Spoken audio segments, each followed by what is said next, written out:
Binanata ni dating Senate President Chis Escudero si dating House Speaker Martin Romualdez. Ilang akusasyon pa ang pinakawala ng senador laban sa kongresista.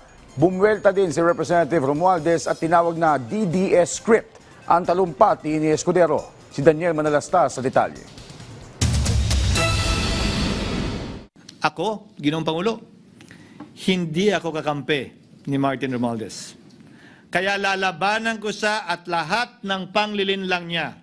Maaanghang ang mga tirada ni dating Senate President Francis Chis Escudero nang tumayo sa plenaryo laban kay dating House Speaker Martin Romualdez.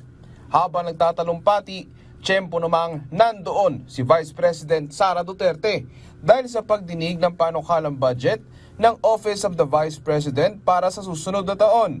Ilang alegasyon ang pinukol ng senador sa kongresista, katulad na lang sa flood control scandal, na ngayon ay ilang senador at kongresista na ang nadadawit. Kabilang narito si Escudero.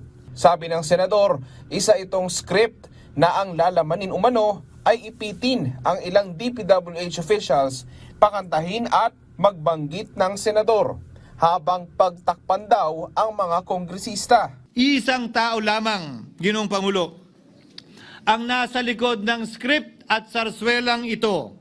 Siya ang dahilan ng kaguluhan, pagkakaaway-away, pagkakawatak-watak na ngayon yumayanig sa ating bayan, maprotektahan lamang ang sarili niya.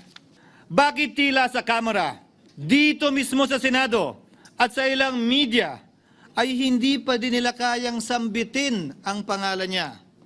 Pues, sasabihin ko, Martin Romualdez. May mabibigat din na aligasyon si Escudero kay Romualdez tungkol sa impeachment ni Vice President Sara Duterte na may kaugnay sa pondo na naka-FLR o ang for late release. Ulitin ko, ginamit ni Martin Romualdez ang FLR ng pangalan ng Pangulong Marcos upang itulak ang kanilang unconstitutional na impeachment complaint. Sabi nila, pumirma kayo dahil kung hindi lalabas ang pondo nyo na naka-FLR bago mag-eleksyon.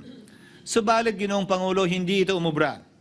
Hindi ito umubra dahil tinanggihan ito ni PBBM.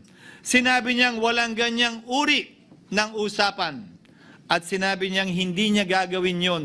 Kaya't hanggang ngayon, nananatili pa rin for late release ang mga questionableng pondo nila. I urged prudence and level-headedness because I knew that greed and not accountability was the reason behind it. Sagot naman ni Romualdez, napakinggan niya ang talumpati ni Escudero at ang napakinggan daw niya ay hindi isang expose, kundi isang DDS script. Recycle daw ang akusasyon, walang bago at walang katotohanan. Inakusahan naman ni Romualdez Escudero na ang talumpati nito ay hindi tungkol sa pananagutan, kundi para isulong umano ang kanyang personal na ambisyon. Dinisenyo raw ito upang ipakita ang katapatan kay VP Sara at iposisyon ni Escudero ang sarili bilang kakampi ng bise sa 2028. Ani Romualdez, patuloy siya makikipagtulungan sa investigasyon. Walaan niya siyang tinatago at hamon niya kay Escudero kung tunay na pananagutan ang hanap nito sa presintoan niya siya magpaliwanag. Daniel Manalastas para sa Pambansang TV sa Bagong Pilipinas.